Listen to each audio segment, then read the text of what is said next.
Yo, what up? So everyone here should probably know what a job is. If not, you'll find out soon enough. Call a worker a job, it means pretty much the same thing. Anyway, a common job nowadays is within the food service industry. Everyone knows what kind of jobs I'm talking about. Grocery stores, bakeries, delis, restaurants, you get the idea. I personally believe that everyone should work at least one job in food service in their life so they understand what it's like. Everyone knows what Karens are, and I like to think the people who give those working in food service a hard time have never worked a job like that in their life. I understand what that's like all too much because the sector of the food service industry I worked in is the restaurant side of it. A wise chef I once worked with said, "Restaurants are different, but they're all the same." What he meant by this was that even though every restaurant is different in the way it runs, the food it serves, the atmosphere, and all that stuff, it's still just a restaurant. The jokes are all the same, it's still the same type of people they serve, etc. So even if what I say may not directly link to your line of work, you can probably relate anyway. I've worked at a few restaurants in my time, and I was a busser/food runner for most of it. That position typically means you're the worker bee sort of person. Almost all of it is just cleaning and resetting tables, as well as bringing food to tables, on top of random other things you may need to do. In all honesty, I didn't hate it in any way. It was good work for a decent pay, and most of the time they fed you, so it wasn't all bad. But like any job, it has its ups and downs. Everyone that's worked with the public knows what I'm talking about. For example, when you're on the closing shift, you do your job as you usually would. Resetting tables, wrapping garnishes up and refrigerating them, sweeping the floor, closing stuff. This one particular summer night, there was a party of 20 guests at a table on the outdoor patio. We closed at 11 p.m. that night, and of course when the place closes is not when you leave.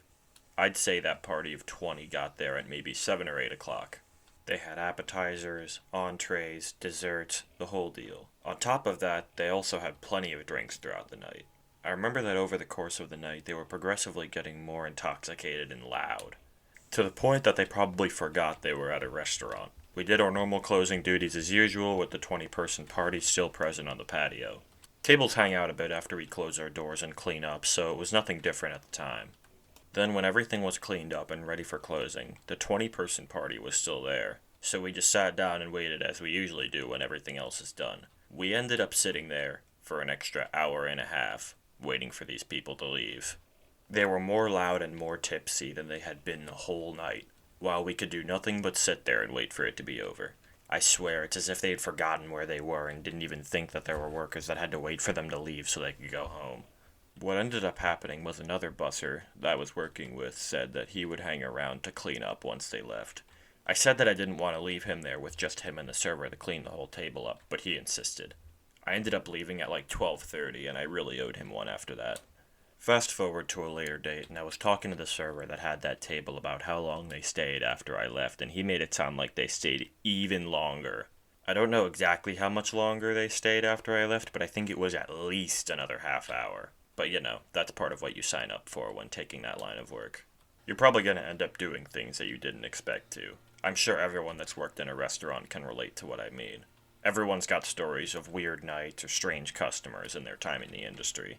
But hey, working in food service is still a really good learning experience that you should try out if you haven't already. I've learned a lot in my time working in food service, and it completely altered my view anytime I walk into a restaurant or food market.